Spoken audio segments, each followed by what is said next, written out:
ఆ లెక్కన చూసుకుంటే కల్వరి సతీష్ అనే వ్యక్తి దేవుని పేరు చెప్పి వేల కోట్లు సంపాదిస్తున్నప్పుడు జాన్ పాల్ అనే వ్యక్తి కూడా అదే డెస్టినీ లో రన్నింగ్ లో ఉన్నాడు కాబట్టి ఎంతవరకు వెనకేసి ఉంటాడు, ఎంతవరకు సంపాదించుంటాడు. ఇక్కడ నేను చెప్తూ ఉన్నది ప్రభువైన యేసుక్రీస్తు వారి మాటలను బట్టి పరలోకానికి ప్రయాణమైనటువంటి నిజమైన క్రైస్తవుల గురించి చెప్పాను. నిజమైన క్రైస్తవుల గురించి చెప్పాను. వాళ్ళు ప్రయాసపడుతుంటారు, అబద్ధం ఆడకుండా ఉండడానికో లేకపోతే పాపం చేయకుండా ఉండడానికో వాళ్ళ శాయశక్తిలో ప్రయత్నం చేస్తూ ఉంటారు, పడుతుంటారు లేస్తుంటారు, పడుతుంటారు లేస్తుంటారు, వాళ్ళు ప్రయత్నాలు చేస్తుంటారు. నేను చెప్పింది నిజమైన క్రైస్తవుల గురించి. ఇప్పుడు మీరు ప్రస్తావించింది ఎవరిని గురించి? ఆపోజిట్ డైరెక్షన్ లో పరిగెడుతున్న వాళ్ళ గురించి. What is the use of running when we are on the wrong track అని ఒక ప్రవర్బ్ ఉంది. What is the use of running when we are on the wrong track? ఇంకో ట్రాక్ లో నువ్వు ఎంత స్పీడ్ గా పరిగెడితే మాత్రం నీ గమ్యం రాదు. వీళ్ళు ఆపోజిట్ డైరెక్షన్ లో పరిగెడుతున్న వాళ్ళు ఎవరు? ఈ సతీష్ కుమార్ ఇలాంటి వాళ్ళు. వీళ్ళకి క్రైస్తవమైన సంబంధం లేదు బ్రదర్. కాకపోతే దరిద్రం ఏంటంటే ఈరోజు వీడు క్రైస్తవుడా పాస్టరా కాదా అని కొలిచేటువంటి కొలబద్ద బైబుల్ కాకుండా పాపులారిటీ, వాడు తిరిగే కారు, వాడు సంపాదించిన ఆస్తి, వాడికి ఉన్నటువంటి ఫ్యాన్ ఫాలోయింగ్, వాడికి ఉన్నటువంటి రాజకీయ స్నేహాలు, వాడికి ఉన్నటువంటి వాక్ శక్తి అంటే వాక్య చతురత, ఆ వాగ్దాటి, వాడు వేసే జోకులను బట్టి వీటిని బట్టి కొలుస్తున్నారు తప్ప ఇప్పుడు నేను పాస్టర్నా కాదని కొలవాల్సిన కొలబద్ద ఏంటంటే బైబిల్. దీంతో కొలిస్తేనే నేను పాస్టర్నా కాదా క్రైస్తవునా కాదా తెలుస్తుంది. దీంతో కొలవకుండా నువ్వు పాపులారిటీతో కొలిస్తే, దీంతో కాకుండా నువ్వు డబ్బుతో కొలిస్తే, కార్లతో కొలిస్తే, రాజకీయ సంబంధాలతో కొలిస్తే ఇక నీకు ఎందుకు ఇది? కాబట్టి నేను బైబిల్తో కొలిచినప్పుడు కల్వరి టెంపుల్ సతీష్ కుమార్ కనీసం ఒక విశ్వాసికి కూడా పనికిరాడు. ఓకే, అట్లాగా అసలు బైబిల్ ఏం చెప్తుంది?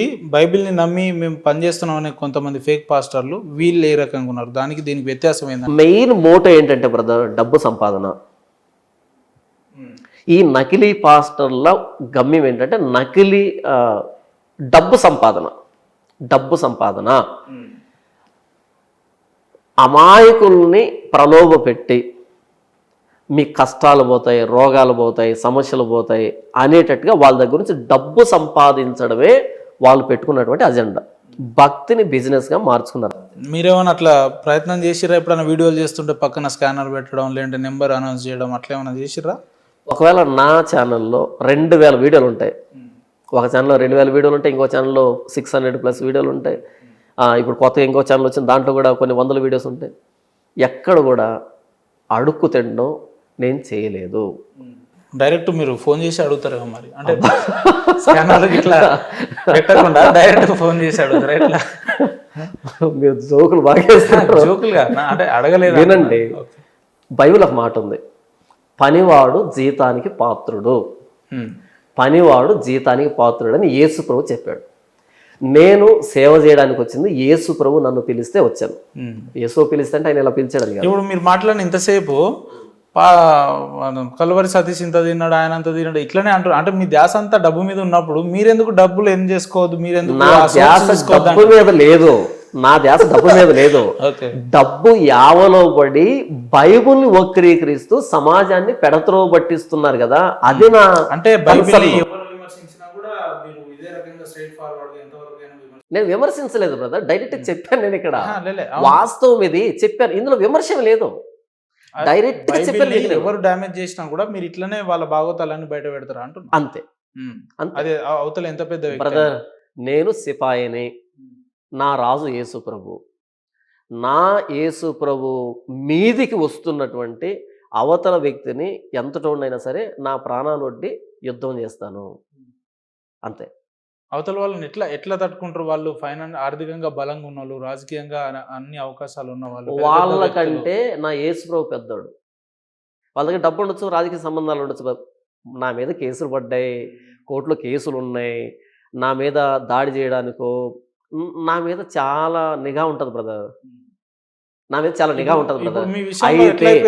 అయితే పాస్టర్ సమాజం అంతా ఒక వైపు ఉంటది, జాన్ పాల్ ఒక వైపు ఉంటాడు. కొంతమంది క్రిస్టియానిటీ మొత్తం మీకు యాంటీగా పనిచేస్తుంది. ఇప్పుడు చెప్పిన 100 మంది లిస్టులలో 99 మంది మీ గురించి అడిగితే ఆ, ఎందుకు మరి మిమ్మల్ని మీ వ్యక్తిత్వం నచ్చదో, మీరు నిజాలు మాట్లాడతారు కాబట్టి వాళ్ళకి నచ్చదో తెలియదు కానీ ఉమ్, అందరూ యాంటీగానే మాట్లాడతారు. మళ్ళీ ఇందులో ఇన్ ద సెన్స్ వాళ్ళ దాంట్లో వాళ్ళని అడిగినా కూడా ఉమ్. వాళ్ళు కూడా యాంటీనే మాట్లాడతారు. ఎవరి గురించి ప్రొఫైల్ బాగుందని అయితే ఎవరు నేను చెప్పారు. దానికే చెప్తున్నా బ్రదర్, ఎవ్వరు మాట్లాడినా మీరు కొలవాల్సిన కొలబద్ద ఇది. లిట్మస్ పేపర్ టెస్ట్ అని ఒకటి ఉంటుంది.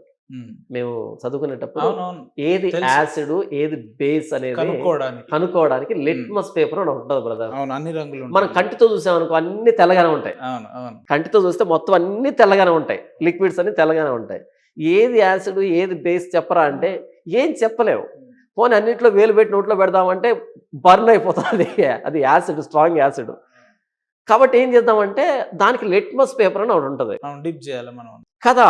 ఆ లిట్మస్ పేపర్ అలా డిప్ చేసినప్పుడు అది బ్లూ టు రెడ్ వస్తే, కలర్ బయటపడుతుంది, లేదా రెడ్ టు బ్లూ వస్తే అప్పుడు మనకి క్లారిటీ, ఇది బేసు ఇది యాసిడ్ అని తెలుస్తుంది కదా. This is the litmus paper. జాన్ పాలు ఒక మాట చెప్తాడు, ఇంకోటి ఇంకో మాట చెప్తే ఇంకో మాట చెప్తాడు. నన్ను నమ్మొద్దు, వాళ్ళని నమ్మొద్దు, వాళ్ళని నమ్మొద్దు, ఎవరిని నమ్మొద్దు. మీకు నమ్మాల్సిన అవసరం కూడా లేదు, ఎందుకంటే నా ముఖాన్ని చూసి నమ్మాల్సిన అవసరం మీకు లేదు. ఇదిగో లిట్మస్ పేపర్ తీసుకో. ఈ లిట్మస్ పేపర్ని నేను మాట్లాడుతున్న మాటలో డిప్ చేయి, దీనికి మ్యాచ్ అయిందా. కానీ ఆ బైబిల్ గురించి చెప్పే గొప్పతనం చెప్పే వ్యక్తులు కూడా గొప్పలై ఉండాలి కదా. ఎవరిని చూసి నమ్మాలంటే కేవలం బుక్ చూసి అట్లా నమ్ముతారు. దేవుడు మనందరి అనువాదించేవాడు కూడా గొప్పోడే.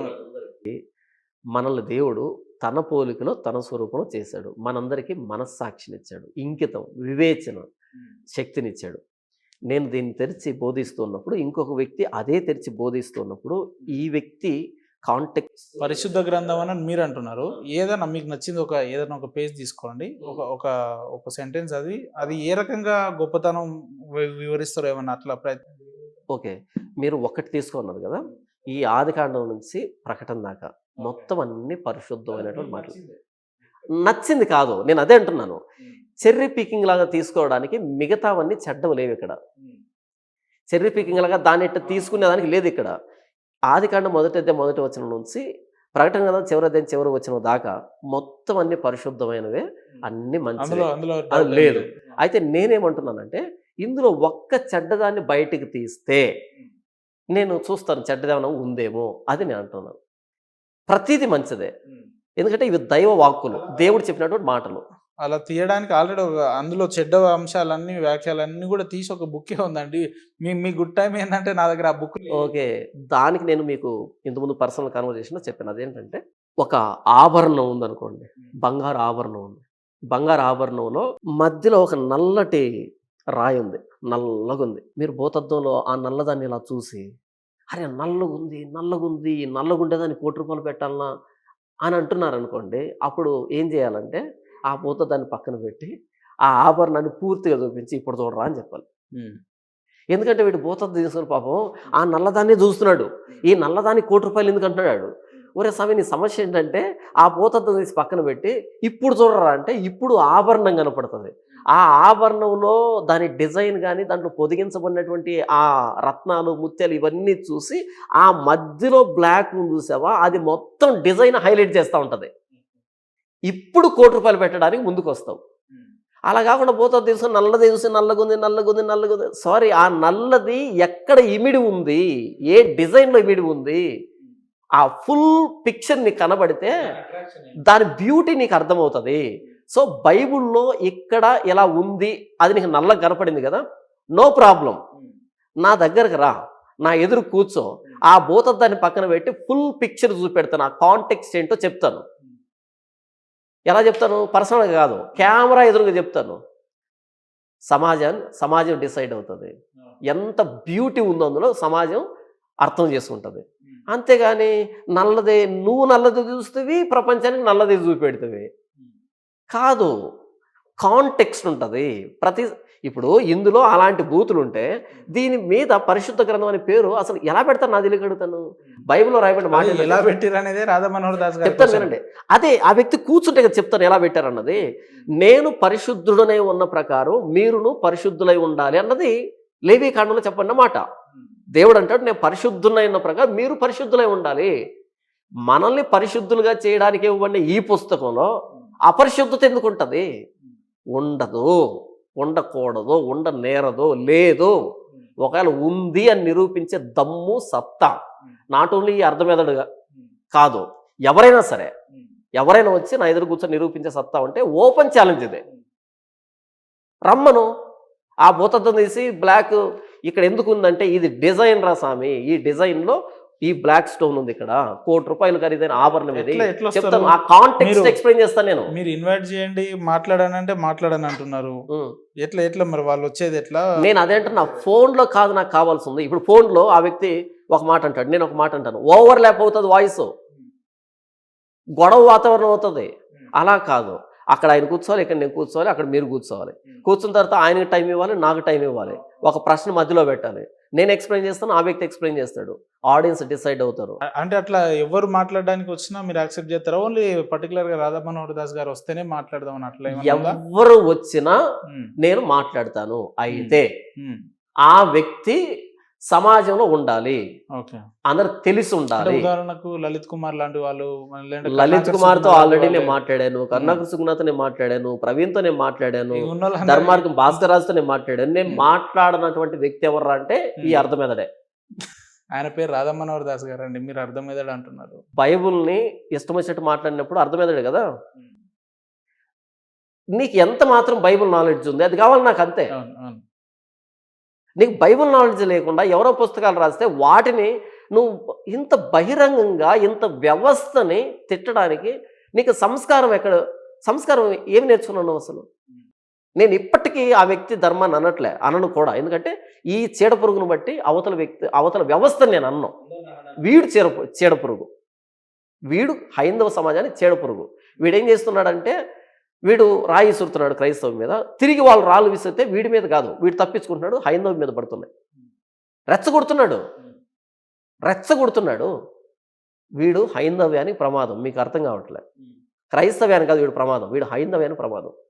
ఎందుకంటే వీడు ఒక మాట అంటాడు హైందవ ముసుగులో, క్రైస్తవులు తిరిగి రెస్పాండ్ అయ్యారనుకో అది హైందవం మీద పడుతుంది, వీడు తప్పించుకుంటాడు. తప్పు.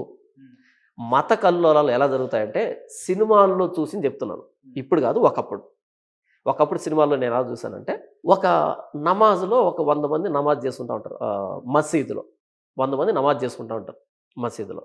అప్పుడు ఒక రాజకీయ నాయకుడు ఏం చేస్తా అంటే మత కల్లోలాలు పెట్టాలి అనే ఉద్దేశంతో కొంతమందిని, ముస్లిమ్స్ కాదు వాళ్ళు, క్షమించండి, వాళ్ళు ముస్లిమ్సే, వాళ్ళని ఇంకొక మతస్థుల రూపంలో అక్కడ పంపించి ఎవరినో చంపేస్తారు.